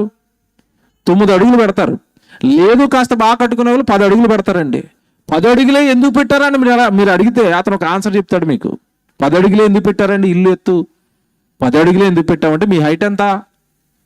5.5. గట్టిగా ఎక్కువగా ఉంటే 6 అడుగులు మనిషి కనుక పైకి ఒక 4 ఫీట్లో 3 ఫీట్లో వదిలేస్తారు. ఎందుకంటే 1 ఫీట్ ఫ్యాన్ దిగిన మధ్యలో 2 ఫీట్లు ఖాళీ ఉంటుంది. నీ 6 అడుగులే కనుక 10 అడుగులు ఇల్లు చాలు అన్నాడు. దేవుడు కూడా మనం ఉండడానికి భూమిని కట్టాడు, పైన ఆకాశం పెట్టాడు. ఎక్కడుంది చెప్పండి? ఎన్ని అడుగుల్లో ఉంది ఆకాశం? నువ్వు 6 అడుగులు ఉంటే ఆకాశం ఎక్కడుంది చెప్పండి? ఎక్కడున్నాయి చుక్కలు? ఎక్కడున్నాయి మేఘాలు? ఎక్కడ పెట్టాడు సూర్యుడిని? ఎక్కడ పెట్టాడు చంద్రుడిని? ఎంత విశాల విశ్వం చేశాడండి దేవుడు. మనుషుల కోసం కాదా ఇది? కోటాను కోట నక్షత్రాలు, సూర్యుడు, చంద్రుడు, ఇది గిర్రును పరిగెట్టడం, రాత్రి పగలు, శీతాకాలము, వర్షాకాలము, ఎండాకాలము, ఋతువులు మారిపోవటం ఏంటి? మనుషులు చక్కగా ఈ భూమి మీద ఇంత భయంకరంగా ఈ సృష్టి పనిచేస్తున్న ఏ సౌండ్ లేకుండా హాయిగా నిద్రపోవటం ఏంటి రాత్రిపూట? ఇదంతా దేవుడు భూమి మీద ఉన్న మనుషుల కోసం పడుతున్న కష్టం కాదా? ఇదంతా మనుషుల పైన ఉన్న ప్రేమతో దేవుడు చేస్తున్న ఆశ్చర్య కార్యాలు కావా? బాగా ఆలోచించండి. మా ఎడల నువ్వు జరిగించిన ఆశ్చర్యపు క్రియలు అన్నాడు కదండి. ఇవేనండి మనం తింటున్న తిండి. ఏంటండి నిజంగా ఆశ్చర్యం కదా. ఒకసారి యాపిల్ పండు మీరు ఎప్పుడైనా అలాగా నిర్గాంతపోయే యాపిల్ పండు అలాగే మీరు చూడండి. పైనేమో రెడ్ కలర్ అట, లోపలేమో వైట్ కలర్ అట, తెలుపు కలర్ అట. అది తింటే ఒక రుచిలో ఉంటుందట. బత్తాయి పండు తింటే లోపల ఎలా ఉంటుంది? బత్తాయి పండు ఎలా ఉంటుంది చెప్పండి? పైన సేమ్ తక్కువ ఉంటుంది ఎల్లో కలర్లో, లోపలికి వెళ్ళేసరికి తెల్లగా. ఆ లోపల మళ్ళీ తొనలు, ఆ తొనల్లో మళ్ళీ లోపల ఏవో గింజలుగా ఉండి ఆ గింజల్లో మళ్ళీ రసం. ఏంటండి నిజంగా? వేసవకాలంలో వచ్చే పుచ్చకాయ మీరు గమనించండి. నోరు ఆరిగిపోతుందని, వేసవకాలంలో నీళ్లు సరిగా తాగకపోతే బాడీ డీహైడ్రేషన్ అయిపోతుందని వేసవకాలంలోనే వస్తాయి పుచ్చకాయలు తినగా నోరు అంతా ఎలాగైపోతుంది చెప్పండి? దాహం తీరిపోయింది. ఎక్కడి నుంచి వచ్చింది ఆ కాయ? పుచ్చకాయ వేసవకాలంలో ఎందుకు రావాలి? సంవత్సరానికి ఒకసారి మామిడి పండు ఎందుకు రావాలి? పనస పళ్ళు ఎందుకు రావాలి? ఇన్ని రకాల పక్షులు ఎందుకు? ఇన్ని రకాల చెట్లు ఎందుకు? ఏంటంటే నిజంగా ఇదంతా ఇన్ని రకాల కూరగాయలు ఎందుకు? ఇదంతా కూడా పరలోకంలో ఉన్న కన్న తండ్రి ప్రేమ. బాగా ఆలోచించండి. అంటే నువ్వు నేను రాకమునుపున్నాయి, మనం వచ్చిన తర్వాత కాదు. వంకాయ మీరు వచ్చిన తర్వాత చేశారా? ఎవరైనా మీరు రాకమునిపే ఉందా? మీ తాతయ్యని అడగండి వంకాయ ఉందా అని ఉందంటాడు. మీ ముత్తాతను అడగండి వంకాయ ఉందా ఉందంటాడు. ఎక్కడంటే ఈ ముత్తాతలు ఎవడో లేక మునిపే ఇవన్నీ చేసి పెట్టాడు ప్రకృతిలో దేవుడు. పిల్లలు వస్తారు అని స్కూల్కి పంపిస్తున్న కొడుక్కి తల్లి ఎలా క్యారేజ్ పెట్టి పంపిస్తుందో ఈ లోకానికి పంపిస్తున్న దేవుడు ఈ లోకంలోనికి మనం రాకమునుపు ఇదంతా కూడా సిద్ధం చేసి పెట్టాడు. అది దేవుడు అంటే, అది దేవుడు ప్రేమ అంటే. జాగ్రత్తగా వినండి. ఇప్పుడు ఒకటి చెప్తాను మీకు. ఈ లోకానికి మనిషి రాకమునుపు ఇంత పెద్ద రంగులు రుచులను కలిగించిన దేవుడండి వస్తున్నాడు కొడుకు ఈ లోకానికి. వచ్చాడు ప్రారంభంలో ఆదాములోనికి వచ్చాడు. ఆదాములో నుంచి తరాలు దాటించాలి. ఇప్పుడు ఈ తరంలో మీరు రావడానికి మీ వెనకాల ఉన్న తరాలలోనూ అన్ని దేవుడు కాపాడుకుంటూ వాళ్ళని పెంచుకుంటూ వాళ్ళని పోషించుకుంటూ తరాలు నిన్ను దాటించుకుని ఈ తరంలో ఈ రూపంలో ఈ గ్రామంలో నీకు జన్మనిచ్చాడు దేవుడు. వెంటాడింది దేవుడి ప్రేమ నిన్ను తెలుసా? ఆదాము నుంచి వెంటాడుతుంది. ఈ సృష్టిలోనికి నువ్వు రాక మునిపే, జగత్తు పునాది వేయబడక ముందు నుంచే వెంటాడుతుంది. ఈ సృష్టిలో నిన్ను పెట్టింది, ఆదాములో నిన్ను పెట్టింది. ఆదాములో నుంచి తరాలు తరాలు తరాలు దాటించడానికి నీ వెనకే వస్తుంది దేవుడి ప్రేమ. మనం వెనక్కి వెళ్ళిపోయాం అనుకోండి, మన తాతయ్య మంచోడు కాదనుకోండి, మన తాతయ్య త్రాగుబోతో తిరిగిపోతూ అనుకోండి, మన తాత త్రాగుబోతు కదా తిరిగిపోతు కదా ఇతను పెంచడం ఎందుకని దేవుడు అతను చంపాడు అనుకోండి, వివాహం కాకమునుపు మన తండ్రి వస్తాడా? రాడు. మన తండ్రి రాలేదనుకోండి, మన తండ్రి నుంచి మనం వస్తామా? రాము. అంటే మనం భూమి మీదకి రావాలి అని మన వెనకాలన్న తరాలన్నింటినీ పెంచి పోషించాడు. చూడండి, దేవుడు మీ మీద ప్రేమ కదా ఇది, మీ మీద ఇష్టం కదా ఇది. ఈ రూపంలో ఈ తరంలో తల్లి గర్భంలో నుంచి మీరు రావాలి అని మీ వెనకున్న తరాలన్నింటినీ కాపాడాడు. చూడండి, మీ తాత ముత్తాతలను పెంచి పోషించుకుంటూ వచ్చాడు, వాళ్ళందరికీ వాక్యం చెప్పుకుంటూ వచ్చాడు. నేనున్నాను, ఈ సృష్టి నాదే, నా పిల్లలు మీరు అంతారని తరాలు తరాలు తరాలు తరాలు దాటిస్తూ ఆ తరాలలో ఒక్కొక్కరిని పుట్టిస్తూ ఆయన గురించి చెప్పించుకుంటూ నోవ తరంలో నోవ పుట్టాడు, నోవ తన చుట్టూ ఉన్న తరానికి, దావీదు తరంలో దావీదు పుట్టాడు, తన చుట్టూ ఉన్న తరానికి దేవుడి గురించి చెప్పడానికి. యేసుక్రీస్తుల వారి కాలంలో 2000 సంవత్సరాల క్రితం ఆయన పుట్టాడు, మనమంతా దేవుడు పిల్లలు అని చెప్పాడు. అపోస్తలుడు చెప్పారు, ఎవడు దావీదు చెప్పాడు, మోషే చెప్పాడు, బైబిల్లో ఉన్న ప్రవక్తలు యెషయా చెప్పాడు, యిర్మీయా చెప్పాడు, యేస్కేలు చెప్పాడు. ఏమంటే ఆ రోజు వాళ్ళ చుట్టూ ఉన్న తరం అంతటికి వీళ్ళు చెప్పింది ఒకటే, మనమంతా దేవుడు పిల్లలమే, మనకు పరలోకంలో తండ్రి ఉన్నాడు, ఆయన కష్టం మీరు అనుభవిస్తున్న ఈ లోకం అని. ఎవరండి పట్టించుకున్నారు? ఎవరండి ఇవన్నీ ఆలోచించారు? తినడానికి అలవాటు పడిపోయిన మనిషి, త్రాగడానికి అలవాటు పడిపోయిన మనిషి, ఈ లోకాన్ని అనుభవించడానికి అలవాటు పడిపోయిన మనిషి, ఈ లోకం దేవుడి కష్టం అని ఎవరో గుర్తించారు? మీరు చెప్పండి. సూర్యుడు మండుతున్నాడే, నీ ఇంట్లో ఉన్న సిలిండర్ 3 నెలలు కాలి ఆగిపోతుంది, సూర్యుడు కోట్ల సంవత్సరాలుగా మండుతూనే ఉన్నాడు, వెలిగిస్తూనే ఉన్నాడు. ఎక్కడది? ఎవరు మండిస్తున్నారు? భూమి తిరుగుతుందని మన బైబిల్లో మనం స్కూల్ పుస్తకాల్లో చదువుకున్నాం. తిరగడం వల్ల రాత్రి పగలు వస్తుందని మీకు తెలుసు. ఎవరు తిప్పుతున్నారు? ఆన్సర్ లేదు, ఆలోచించరు. దానికి అదే తిరుగుతుందా? కారు దానికి అదే తిరుగుతుందా? ట్రైన్ దానికి అదే తిరుగుతుందా? మీ ఇంట్లో ఉన్న ఫ్యాన్ దానికి అదే తిరుగుతుందా? మీరు కరెంట్ ఇవ్వకుండా మరి భూమి ఎలా దానికి అదే తిరుగుతుంది? ఎవరో తిప్పకుండా, ఎవరో నడిపించకుండా, ఎవరో కష్టపడకుండా. దేవుని పిల్లలారా, డ్రైవర్ రాత్రి అంతా తోలి అలిసిపోతాడే, నడపలేనని ఏమో రెస్ట్ తీసుకుని ఇంకొక డ్రైవర్ ఎక్కుతాడే ట్రైన్లోకి. బస్సు లాంగ్ డ్రైవ్ చేయడానికి ఇద్దరు డ్రైవర్లు ఉంటారే. మరి విశ్వాన్ని ఒక్కడు పరలోకంలో ఉన్న కన్న తండ్రి కదండి, కోట్ల సంవత్సరాల నుంచి దీని ఇలా తిప్పుతున్నాడు కదండి. ఎవరండి ఆయన కష్టాన్ని ఆలోచిస్తారు? నిన్ను కాపాడువాడు కొనకడు, నిద్రపోడు. నువ్వేం చేస్తావు? రాత్రిపూట హాయిగా నిద్రపోతావు. ఈరోజు సభలు ఉన్నాయి కాబట్టి ఇప్పుడు కూర్చున్నారు. సభలు లేవనుకోండి, ఈ టైంకి మీరు అంతా ఎక్కడ ఉంటారు? సగం మంది ఆల్రెడీ గుర్రెట్టేస్తూ ఉంటారు ఈ టైంకి. నిద్ర. నువ్వు నిద్రపోవడానికి ఆయన నిద్రపోవడం లేదు కదా. నిన్ను కాపాడేవాడు కొనకడు, నిద్రపోడు. మీరు రాత్రిపూట ఎక్కడన్నా హైదరాబాద్ వెళ్ళడానికి బస్సు ఎక్కారనుకోండి, బస్సు ఎక్కిన వెంటనే బస్సు అలాగా వెళ్ళగానే ఆ చల్లగాలికి మీకు ఏమొచ్చేస్తుంది? నిద్ర వచ్చేసింది. సీట్లో హాయిగా నిద్రపోయారు. మీరు అందరూ నిద్రపోతున్నారు కదా, డ్రైవర్ సీట్లో డ్రైవర్ గారు నిద్రపోయారు అనుకోండి, బస్సు హైదరాబాద్ వెళ్ళదు. ఎక్కడికి వెళ్తుంది? హాస్పిటల్కి వెళ్తుంది. అంటే నువ్వు నిద్రపోవచ్చు, కానీ బస్సు డ్రైవర్ గారు నిద్రపోవడానికి లేదు. ఎందుకంటే నడిపించేవాడు కనుక. మీకు ఇప్పుడు ఇది అర్థమైంది. విశ్వాన్ని నడిపిస్తున్నది దేవుడు అయినప్పుడు నువ్వు నిద్రపోతున్నట్టుగా ఆయన నిద్రపోతే, సూర్యుడు భూమి గుద్దుకున్నాయనుకోండి, చంద్రుడు ఏదైనా నక్షత్రం గుద్దేసుకున్నాయనుకోండి, భూమి అల్లకల్లోలం అయిపోదండి. నేను కాపాడేవాడు కొనకడు, నిద్రపోడట. నిద్ర లేకుండా నీ కోసం కాపాడుతుంటే, నిద్ర లేకుండా ఈ విశ్వాన్ని నీ కోసం నడిపిస్తుంటే ఎవరండి దేవుడు ప్రేమను అర్థం చేసుకుని ఆయన ఇంతగా కష్టపడుతున్నాడా నా కోసం? నేను కష్టపడాలి కదా దేవుడి కోసం, నేను ఆయన్ని ప్రేమించాలి కదా, నా తండ్రి కదా అన్న భావన ఈరోజు భూమి మీద ఉన్న ఎంతమందిలో ఏర్పడింది? మీరు చెప్పండి. వచనం చదివిస్తాను ఇప్పుడు. పరలోకంలో ఉన్న దేవుడు, జగత్తు పునాది వేయబడక మునుపు మీరు కావాలని కోరుకున్న దేవుడు ఆదాములో పెట్టాడు. ప్రతి తరంలోనూ మీకోసం ఎదురు చూస్తూ మీ వెనకున్న తరాలన్నింటినీ కాపాడాడు. మీ వెనకాలన్న తరాలలో ఉన్న పుట్టిన వాళ్ళందరికీ తిండి పెట్టాడండి, పెంచాడండి మీకోసం. తెలుసా? మీరు వస్తారని మీ వెనకాలన్న తరాలన్నింటినీ పెంచి పోషించాడండి తండ్రి. దేవుడు ఎంత మంచోడు చెప్తానండి. ఏమండి, మన ఇంట్లో ఎవరైనా బంధువులు వచ్చారు, ఒక 4-5 మీ ఇంటికి బంధువులు వచ్చారు. 2 రోజులు ఉన్నారు, బాగానే చూస్తారు. 3 రోజులు ఉన్నారు, బాగానే చూస్తారు. వచ్చి వారం రోజులు అయిపోయింది, వెళతానన్న మాట అంటం లేదు. మీరు ఏం చేస్తారు చెప్పండి? మొదటి రోజు రాగానే అక్కా బాగున్నామని చికెన్ తెస్తారు. ఏమంటే రెండో రోజుకి ఇక చికెన్ పోయి కూరగాయల్లోకి వస్తారు. మూడో రోజు కూరగాయలు అయిపోతే చికెన్ అయిపోయి పప్పులోకి వస్తారు. ఆ చివరి వచ్చేసరికి ఏమన్నా ఇంకా వెళ్ళట్లేదు అనుకోండి, ఎలాగైనా వెళ్ళిపోతారేమో చారు పెట్టి అన్నం పెట్టేస్తారు అక్కడ. ఇంకా చారు పెట్టినా వెళ్ళటం లేదంటే కిచెన్లో సౌండ్లు వస్తాయి, ఇక ఉత్తికంచాల సౌండ్లు. అంటే అర్థం ఏంటి? మిమ్మల్ని మేము పెంచలేము, మీకు అనవసరంగా మేము తిండి పెట్టలేము, మా కుటుంబాన్ని పోషించుకోవటమే మాకు ఎక్కువ, కొంచెం మీరు అర్జెంటుగా మా ఇంట్లోంచి వెళ్ళిపోండి. మరి నీకోసం నువ్వు వస్తావని నీ వెనకున్న మీ తాత ముత్తాతలను అందరినీ పెంచాడే తండ్రి నీకోసం. ఇది ప్రేమ కదండి, ఇది దేవుడు ప్రేమ కదండి, ఇది మన పైన పెట్టుకున్న నమ్మకం కదండి. మనం వచ్చి ఆయన నమ్ముతామని, ఆయన గురించి చెబుతామని, ఆయన ప్రేమను అర్థం చేసుకుని నలుగురికి ఆయన గురించి చెబుతామని కదండి. నీ వెనకున్న నీ తరాలన్నిటికీ నీ తిండి పెట్టుకుని పెంచి పోషించుకుంటే ఏమంటే ఈ తరంలోకి వచ్చిన మనమంతా కూడా మన వెనకున్న వాళ్ళందరినీ కాపాడి పెంచి పోషించిన తండ్రికి ఈ తరంలో నువ్వు చేస్తున్నది ఏంటి చెప్పు ఒకసారి. నువ్వేమో ఆలోచించవు ఆయన గురించి. ఎందుకండి నువ్వు ₹1000 ఖర్చు పెట్టి సభలు పెట్టాలి, ఎందుకండి లైట్లు పెట్టాలి, ఎందుకంటే పొద్దంతా ఎండలో పని చేయాలి, ఎందుకంటే వాళ్ళ ఇంటి దగ్గర వంటలు చేయాలి? ఎవరి మీద ప్రేమ అనుకుంటున్నారు? మమ్మల్ని ఇంతగా ప్రేమించిన తండ్రి కోసం మేము ఏదో ఒకటి చెయ్యాలి కదా. పరలోకంలో ఉన్న కన్న తండ్రి మీద ఏమంటే ప్రేమ. జగత్తు పునాది వేయబడక మునుపు మీ అందరి గురించి కోరుకున్నాడు. జాగ్రత్తగా వినండి. జగత్తు పునాది వేయబడక మునుపు కోరుకున్న మీరు అలా తరాలు దాటుకుంటూ మీ తండ్రులకు వచ్చారు. జాగ్రత్తగా వినండి.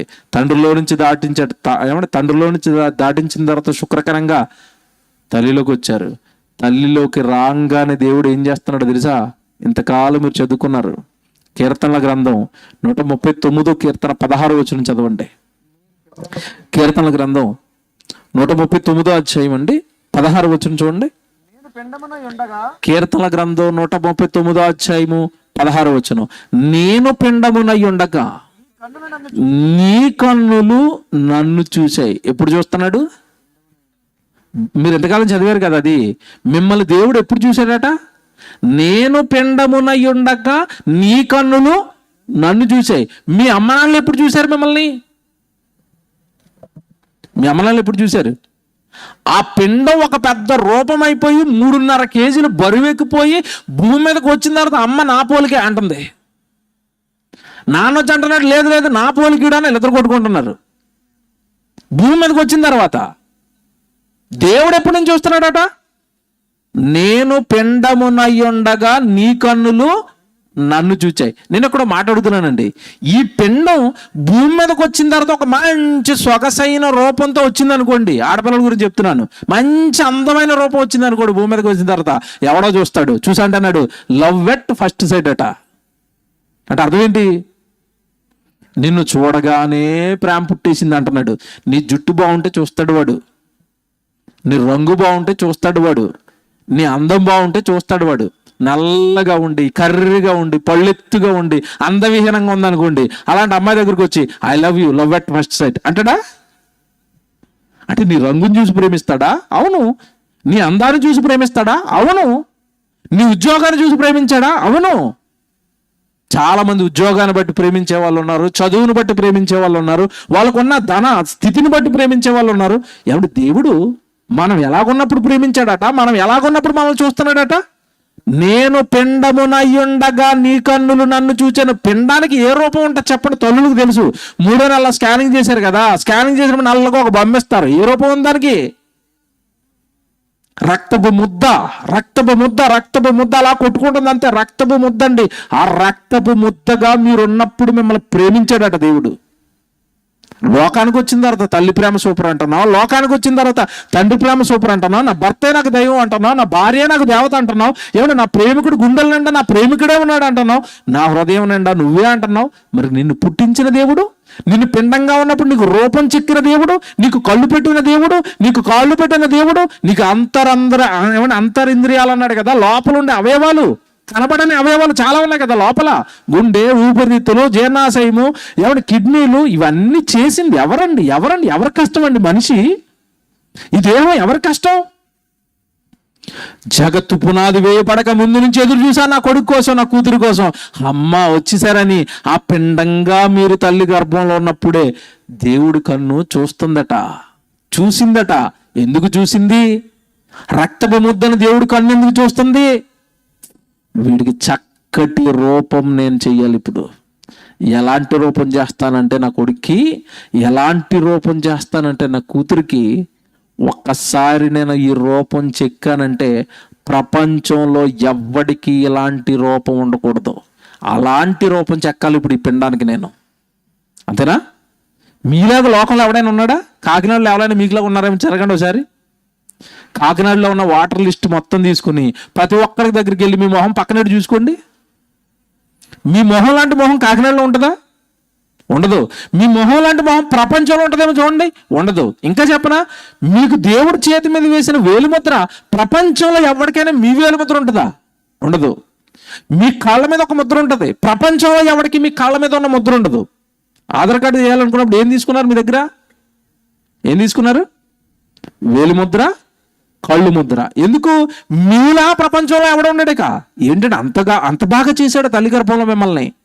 నేను పిండమునై ఉండగా నీ కన్నులు నన్ను చూశాయంటే ఎవ్వడికి లేని రూపం కట్టాలి ఇప్పుడు ఈ నా కొడుకు, ఈ గర్భంలోకి వచ్చిన నా కొడుక్కి ఎవ్వరికి లేని రూపం కట్టాలి, ఎవ్వరు లేనట్టుగా చేయాలి. అంటే రూపం చెక్కుకోవటం మన చేతుల్లో లేదు, తెలుసుగా మీకు. మన రూపం ఎవరు చెక్కారు? దేవుడే. నల్లగా పుట్టాలన్నా, తెల్లగా పుట్టాలన్నా, అమ్మాయిగా పుట్టాలన్నా, అబ్బాయిగా పుట్టాలన్నా, ఏ కుటుంబంలో పుట్టాలన్నా ఇదంతా నిర్ణయించింది ఎవరు చెప్పండి?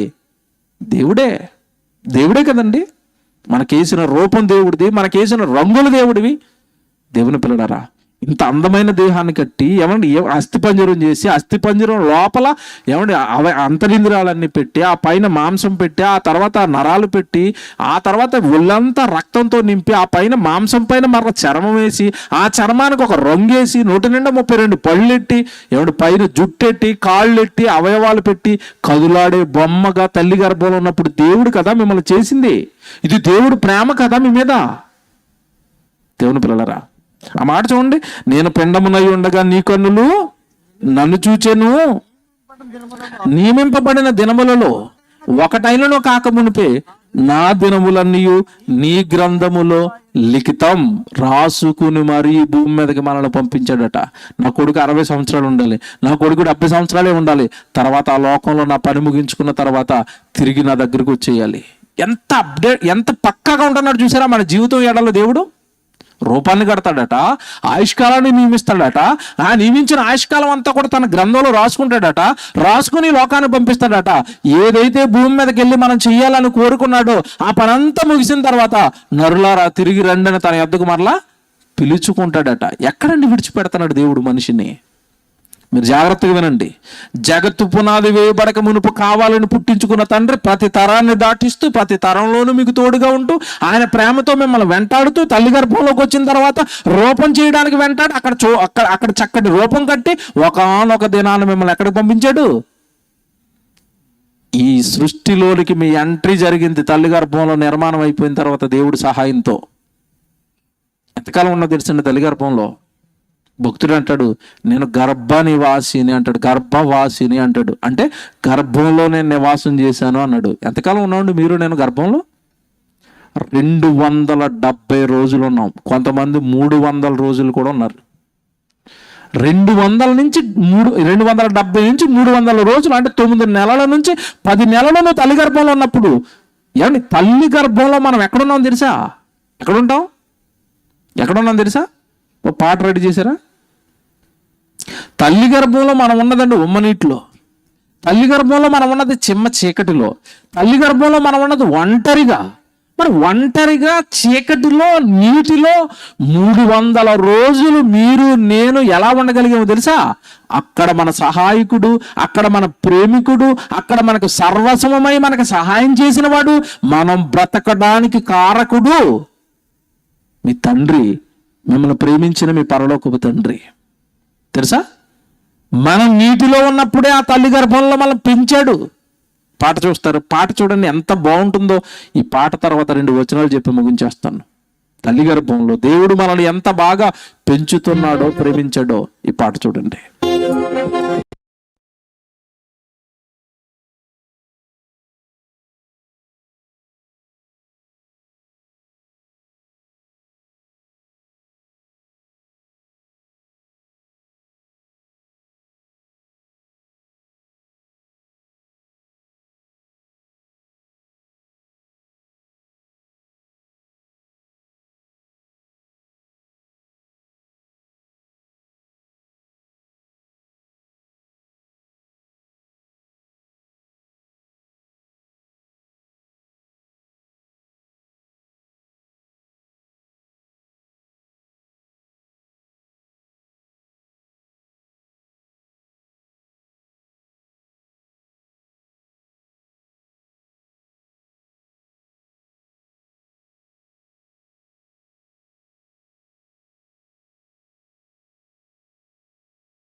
సుఖముందిరా, పుట్టిన వారందరికీ పని ఉందిరా. ప్రాణం పోయే వరకు నీవు దేవుని పని చేయాలి. నీవు అమ్మ కడుపులో ఉమ్మ నీరులో దేవుడు కాపాడెను ఎందుకు?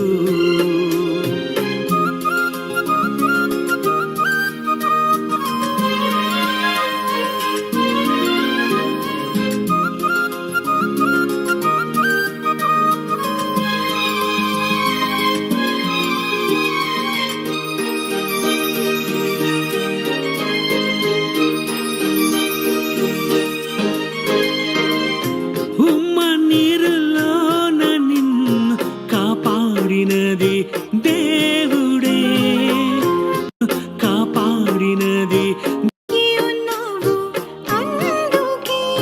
నీటిలో మునిగితే నీవు చనిపోతావు, ఉమ్మ నీరులో 9 నెలలు బ్రతికున్నావు.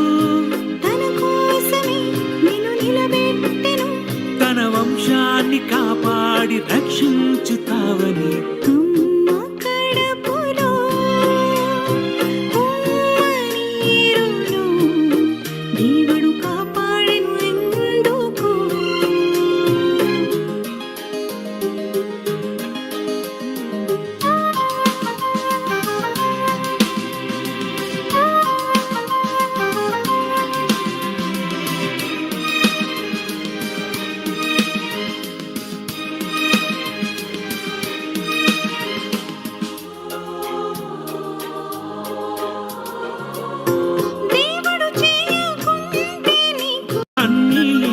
దేవుని వదిలేసావు, మనిషి చేసిన మేలుకి తిరిగి తినడానికి ఆహారం దేవుడు చేయకుంటే నీకు తినడానికి ఆహారం ఉండదులే. అన్నీ ఇచ్చిన దేవుని వదిలేసావు, మనిషి చేసిన మేలుకి తిరిగి ఇస్తున్నావు. మనుషుల రుణమే నువ్వు తీర్చుటలేదా? దేవుని రుణమే నువ్వు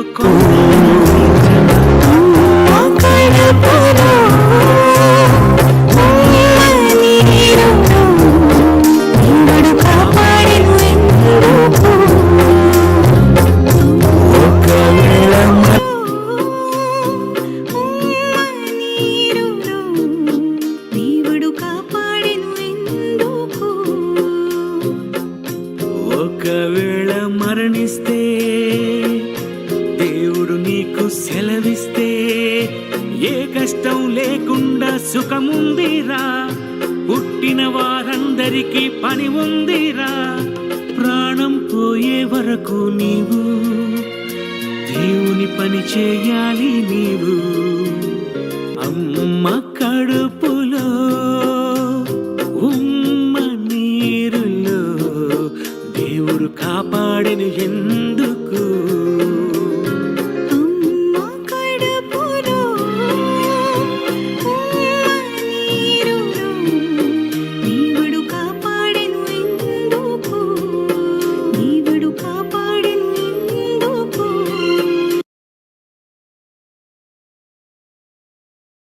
చూసారు కదండి, భూమి మీదకి వచ్చిన తర్వాత బిడ్డ నీటిలో వేస్తే బ్రతుకుతాడండి.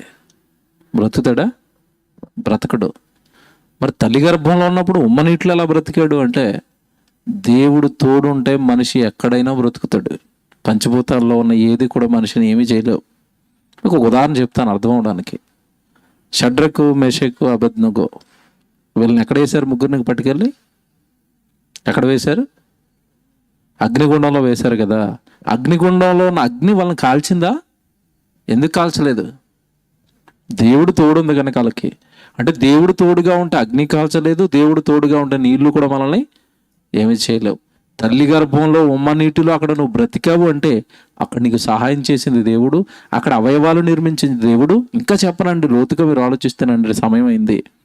బైబిల్ ఒక మాట ఉంటుంది, నా అరచేతుల మీదనే నేను నిన్ను చెక్కుకొని ఉన్నాను అన్న మాట ఉంటుంది. అంటే మన రూపం దేవుడు ఎలా చెక్కుకున్నాడట? తన స్వహస్తాలతో మనల్ని చెక్కాడట తల్లి గర్భంలో. నీ హస్తములు నాకు అవయవ నిర్మాణం జరిగించాయి అంటాడు. యోబు గ్రంథం 10వ అధ్యాయము 8 నుంచి 10 వచనాలు మీరు చదువుకుంటే, నీ హస్తములు నాకు అవయవ నిర్మాణం జరిగించాయి అన్నాడు. అంటే మన చెయ్యి దేవుడు పట్టుకున్నాడా? మన కళ్ళు దేవుడు పట్టుకున్నాడా? మన అవయవాలన్నీ కూడా దేవుడు పట్టుకుని తల్లి గర్భంలో బిగించాడా అంటే అవునండి.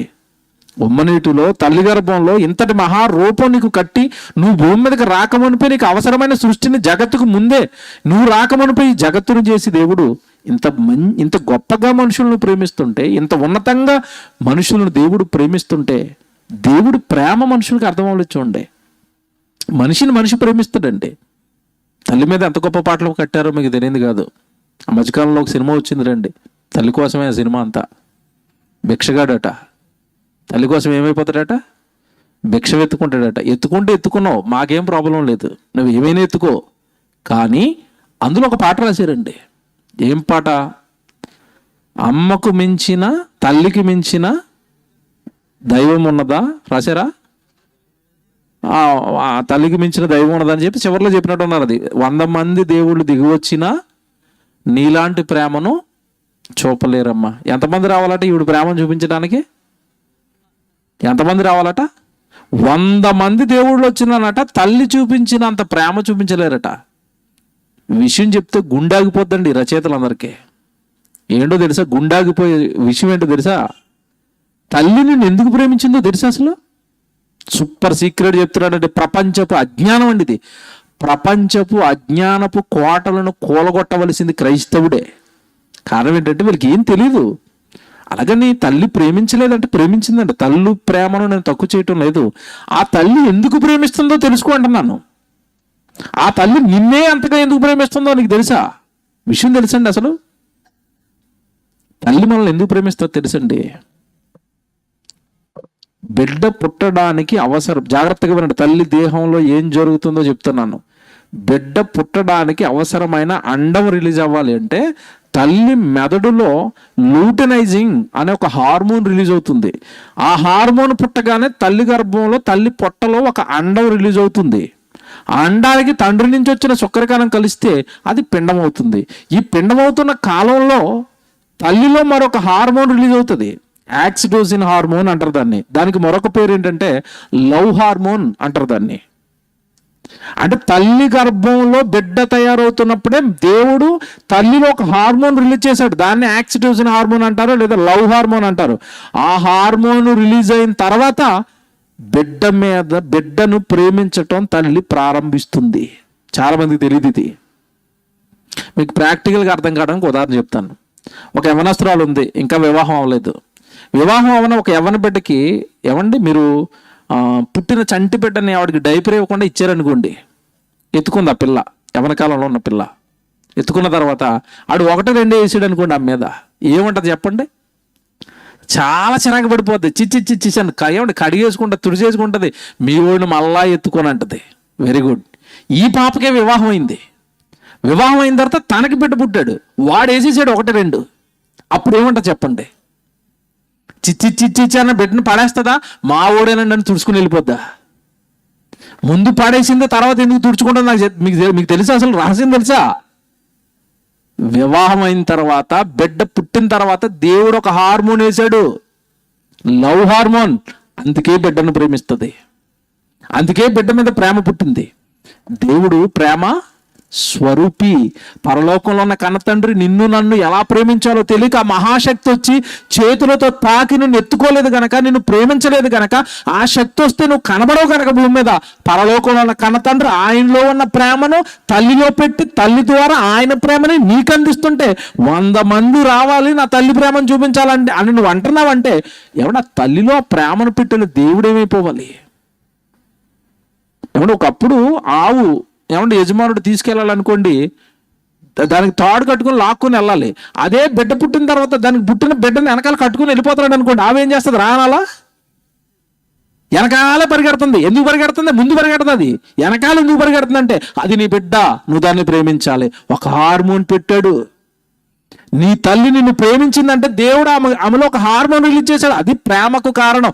ఇది తెలియకండి, తల్లి ప్రేమ గొప్పదంటున్నారు, తండ్రి ప్రేమ గొప్పదంటున్నారు, అన్నీ చేసిన దేవుడు మాత్రం మర్చిపోయారండి.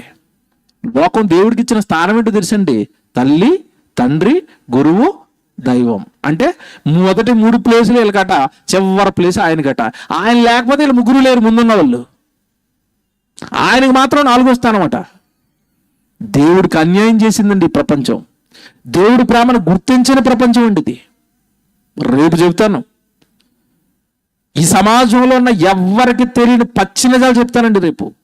భూమి మీదకి రావడానికి దేవుడి ప్రేమ అలా వెంటాడుతూ వెంటాడుతూ వెంటాడుతూ తల్లి గర్భంలోకి వచ్చిన తర్వాత పక్కనే ఉన్న మహాప్రేమ నీకు అవయవాలు కట్టి రూపం చేసి నీకు ఆ తల్లి గర్భంలో ఆ తల్లి నిన్ను ప్రేమించడానికి హార్మోన్స్ రిలీజ్ చేసి ఈ భూమి మీదకి వచ్చిన తర్వాత బిడ్డగా ఆవిడ ప్రేమ నీకు అందుతుంది అంటే దేవుడు ఆమెలో ఉండి నీకు ప్రేమను అందిస్తుంటే తల్లి గొప్పదన్నావు తప్ప తల్లిని చేసిన దేవుని గొప్పది అని అనలేదు.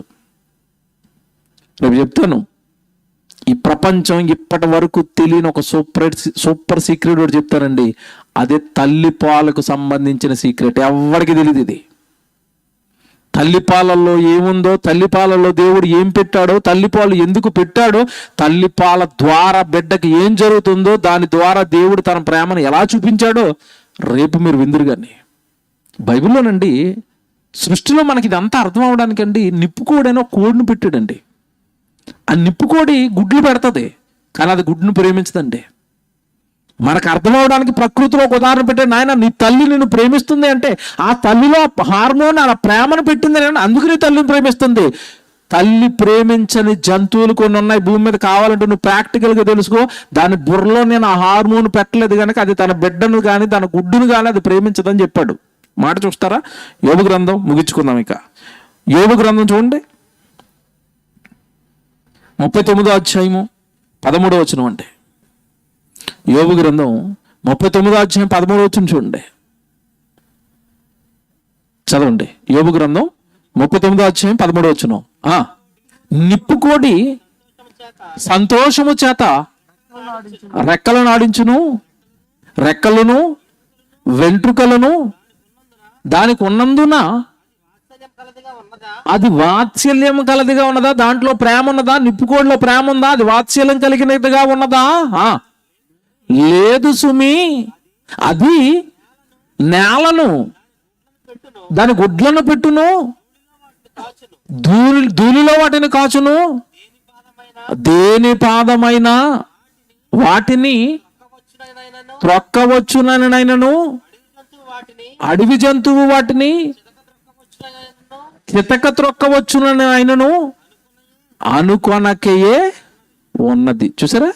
గుడ్డు పెడతదట, మట్టిలో అలా వదిలేస్తుందట. అడవి జంతువులు వచ్చేస్తాయేమో తొక్కేస్తాయేమోనని అది పెట్టిన గుడ్డును పట్టించుకోదట. అది పెట్టేసి అలా వెళ్ళిపోద్దట, నాకేం సంబంధం లేదన్నట్టుగా. కోడి గుడ్డు పెడుతుంది. ఏమన్నా నిజంగా కోడి గుడ్డును తన కింద పెడితే ఎంత బాగా పిల్లల్ని చేస్తుందండి. అది పిల్లల్ని చేసిన తర్వాత పిల్లల్ని ఎంత బాగా పెంచుతుంది అది. అంటే మామూలు కోడిలో ఉన్న ఆ హార్మోన్ ఏ కోడిలో లేదు, ఇప్పుడు నిప్పు కోడిలో లేదు. మీ అమ్మగారు నిన్ను ఎందుకు ప్రేమిస్తున్నారు, మీ నాన్నగారు మిమ్మల్ని ఎందుకు ప్రేమిస్తున్నారు అంటే వాళ్ళలో పుట్టిన యాక్సిటోసిన్ అనే లవ్ హార్మోన్ వాళ్ళలో పెట్టాడు. వీడు మీ కొడుకు ప్రేమించండి, నేను పరలోకం ఉండిపోయాను కదా, నా ప్రేమ మీరు చూపించండి వాడికి. మీ తల్లి ఎందుకు ప్రేమించింది నిన్ను? దేవుడిని మర్చిపోయేవంటి, దేవుడి ప్రేమను మర్చిపోయేవంటి. అందుకే యేసుక్రీస్తు వారు ఒక మాట చెప్పారు, తల్లినైనను తండ్రినైనను కుమార్తెనైనను కుమారుడనైనను నాకంటే ఎక్కువగా ప్రేమించేవాడు నాకు పాత్రుడు. ఎందుకన్నాడు? ఇప్పుడు ఈ రోజు మీకు అర్థమవుతుంది ఎందుకన్నాడు. వాళ్ళని ప్రేమిస్తున్నా వాళ్ళని చేసి నన్ను మర్చిపోయావు, వాళ్ళని ప్రేమిస్తున్నా వాళ్ళలో ప్రేమను పెట్టిన నన్నే మర్చిపోయావు. ఇది తప్పు కదా, ఇది నేరం కదా.